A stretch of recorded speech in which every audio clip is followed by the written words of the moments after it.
Ya, pemirsa, sedikitnya 300 unit kendaraan mewah berbagai jenis sudah disiapkan untuk transportasi Raja Salman dan juga rombongan selama berlibur di Pulau Dewata. Ya, ada ratusan kendaraan mewah dan kendaraan pengawal dari Polda Bali yang dikumpulkan di lapangan parkir Kompleks Perhotelan ITDC Nusa Dua Bali.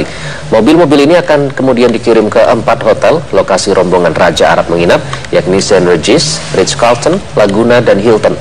Sedangkan Polda Bali menyiapkan 78 unit mobil dan 38 unit motor untuk mengawal kegiatan Raja Salman dan rombongan.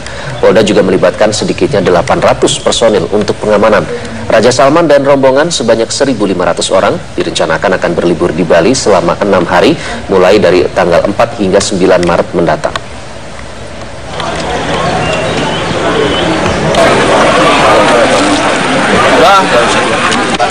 Dan jelang kedatangan Raja Salman di Bali, beberapa persiapan sudah mulai dilakukan. Pihak hotel dan juga travel agent sudah mulai berkoordinasi untuk mempersiapkan keperluan Raja Salman. Untuk mengetahui apa saja yang sudah dipersiapkan, kita telah terhubung dengarkan Ari Setiawan di Denpasar, Bali. Kita ke Ari, sejauh mana persiapan yang sudah dilakukan jelang kedatangan Raja Salman di Bali saat ini? Ya, benar sekali Iqbal dan juga Yohana. Hingga saat ini sudah beberapa persiapan dilakukan oleh pihak hotel serta pihak travel agent yang untuk menyambut kedatangan Raja Salman. Di kawasan Nusa Dua sendiri ini setidaknya ada sekitar 4 hotel, yakni Hotel Ritz-Carlton, Hotel Laguna, Hotel St. Regis, dan Hotel Hilton sudah dipesan oleh Kedutaan Arab Saudi. Dan untuk 2 hotel, yakni Hotel Laguna dan Hotel St. Regis, sudah penuh di booking oleh pihak Kedutaan Arab Saudi dengan kapasitas kamar sekitar 400 sampai 500 kamar, dan bisa dipastikan sudah ada kurang lebih 1.000 kamar yang dipesan oleh pihak Raja Salman beserta rombongannya. Dengan di Hotel St. Regis sendiri ini memiliki harga kamar dengan kisaran 5 juta sampai 150 juta, dan khusus untuk Raja Salman sendiri untuk penginapan Raja Salman di St. Regis, hotel yang akan dipakai atau kamar yang akan dipakai Raja Salman diperkirakan di angka 150 juta. Meski sudah dipesan oleh Raja Salman, namun untuk fasilitas-fasilitas lainnya seperti pantai tidak ditutup untuk umum, namun terbatas bagi para wisatawan. Dan selain hotel, pihak manajemen kawasan Nusa Dua juga sudah mulai memperbaiki beberapa fasilitas-fasilitas, di antaranya lampu penerangan untuk jalan, dan kemudian sudah ada sekitar 360 mobil mewah yang sudah terparkir di kawasan Nusa Dua. 360 mobil mewah ini memiliki harga, yakni di kisaran angka 2 sampai 3 juta per harinya, dan bisa dipastikan untuk satu hari saja untuk transportasi sekitar 720 juta, dan untuk 6 hari bisa kemungkinan sekitar 6 miliar rupiah. Selain persiapan-persiapan tersebut, pihak manajemen kawasan Nusa Dua juga telah berkoordinasi dengan pemerintah setempat, yakni Polda Bali, setelah menurunkan setidaknya 1 SSK atau Satuan Setingkat Kompi untuk mengawal keamanan Raja Salman selama di Bali, dari rencana 1.000 personil yang akan diturunkan untuk mengawal Raja Salman beserta rombongan selama berada atau berlibur di Bali. Kembali ke Yohana, Iqbal. Baik, terima kasih Ari Setiawan untuk update informasi dari Denpasar, Bali. Ya, kalau tadi kita sudah lihat persiapannya terkait dengan pengamanan dan juga nanti akomodasi, ini yang juga tidak lepas yang selalu dibicarakan pada saat wisata, yaitu kuliner. Kuliner ya? Ada apa ya? Selain nasi goreng sebagai menu andalan khas Nusantara yang disajikan untuk Raja Salman, sejumlah makanan khas Timur Tengah favorit Raja Salman ini ternyata juga menjadi hidangan yang lumis. Iya, mulai dari selai asal Suriah hingga telur ikan yang dinilai langka.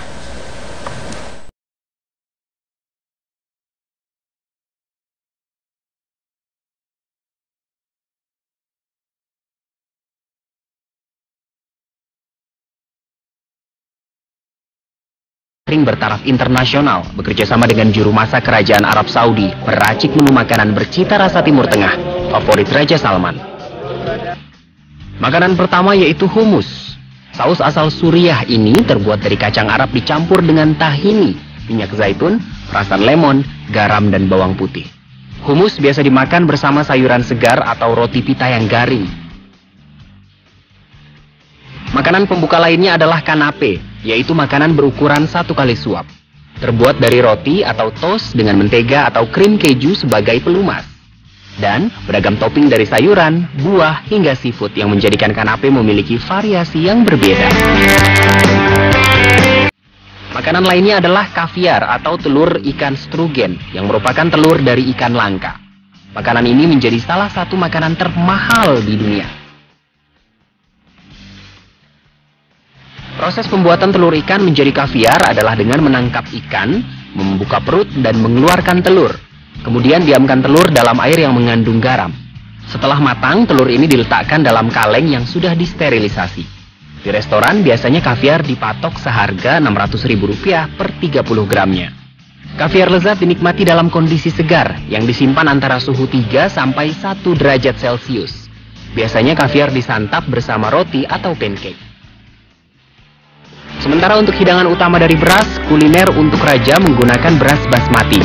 Beras basmati kaya akan serat dan biasa digunakan untuk membuat nasi minyak atau nasi Arab.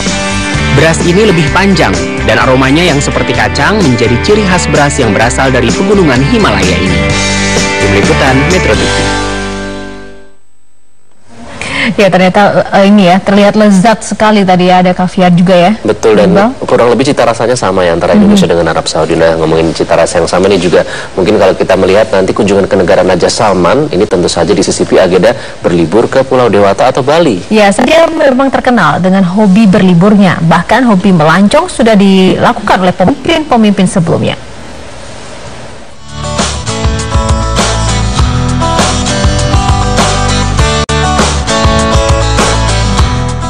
Raja Arab memang terkenal dengan hobi melancongnya.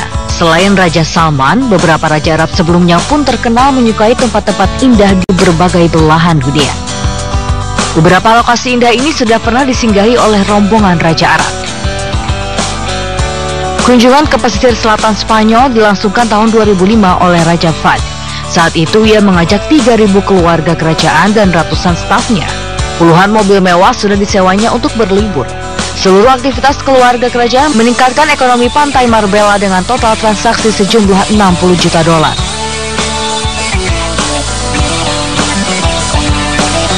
Pantai Cannes menjadi destinasi wisata Raja Salman pada tahun 2015. Kerajaan Arab menyewa salah satu komplek pantai di Cannes secara eksklusif. Namun liburannya sempat menuai protes penduduk lokal karena dianggap mengganggu kepentingan publik. Kemudian destinasi berlibur pun berpindah ke Maroko. Casablanca menjadi salah satu pilihan Raja Arab untuk berlibur. Kota indah di utara Afrika ini pernah dikunjungi oleh Raja Fahd, Raja Abdullah hingga Raja Salman. Bahkan pada tahun 2012, Raja Abdullah pernah menghabiskan libur panjangnya di kota ini. Di tahun 2017, pantai Indonesia menjadi salah satu destinasi wisata Raja Salman.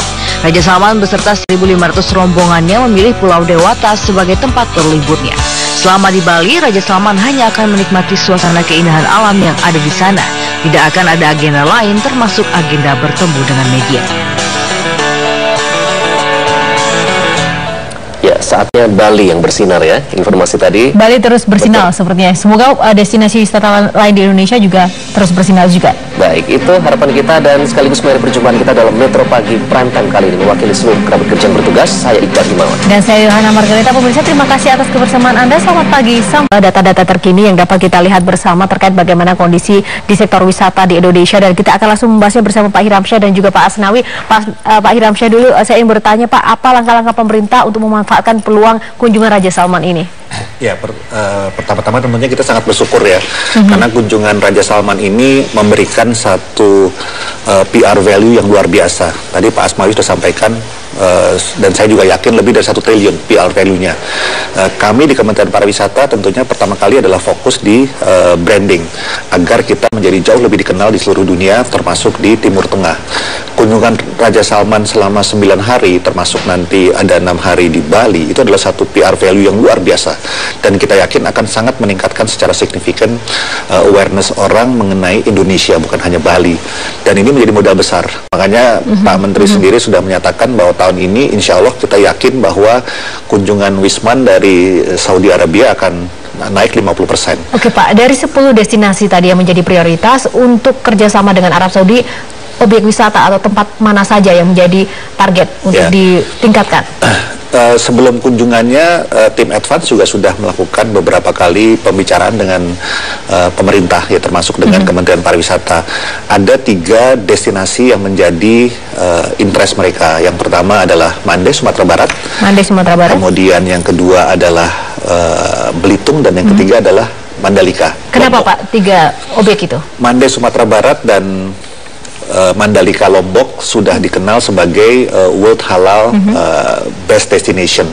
Jadi sudah mendapatkan penghargaan sebagai destinasi terbaik untuk wisata halal, sehingga secara budaya ada kecocokan. Dan memang kita kan dikenal selama ini atraksi utama kita adalah wisata budaya dan wisata alam, dan dua-duanya mempunyai keunggulan. Khusus Sumatera Barat atau Mande Sumatera Barat ada tambahan keunggulan lagi, yaitu jarak terbang yang jauh lebih pendek dari Timur Tengah ataupun dari Saudi Arabia.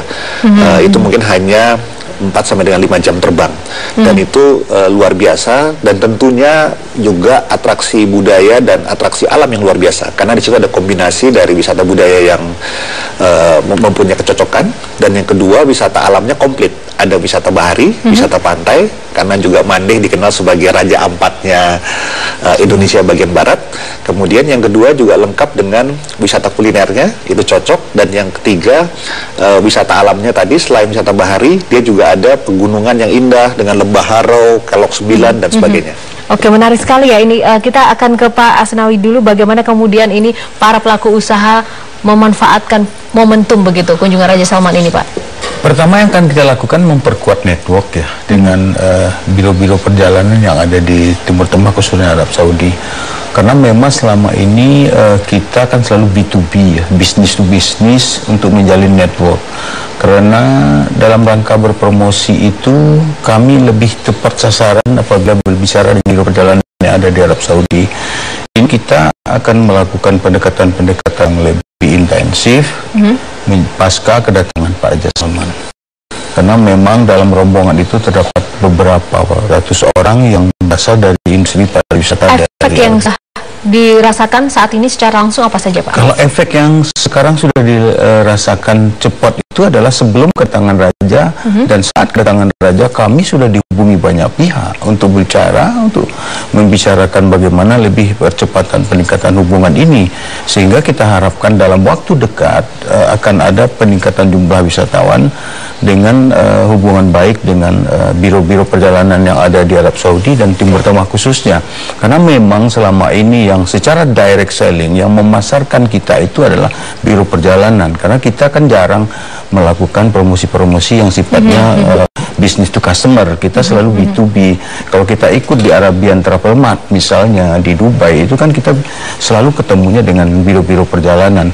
Ini akan kita intensifkan karena ini akan lebih cepat, karena memang kita menjelaskan produk-produk kita, destinasi-destinasi kita. Apalagi sekarang dikaitkan dengan kata Pak Idham Shah tadi bahwa kita sudah mendapat award halal berapa destinasi, sehingga ini memang menjadi sebuah tradisi dan kebiasaan dan kegemaran dari wisatawan dari Arab Saudi dan Timur Tengah untuk untuk menyesuaikan keadaan-keadaan itu. Baik, nanti kita akan ulas lebih mendalam lagi terkait dengan dampak jangka pendek dan juga jangka panjang terkait dengan kunjungan Raja Salman ini. Terima kasih. Nanti kita akan jeda dulu, pemirsa, tetaplah bersama kami.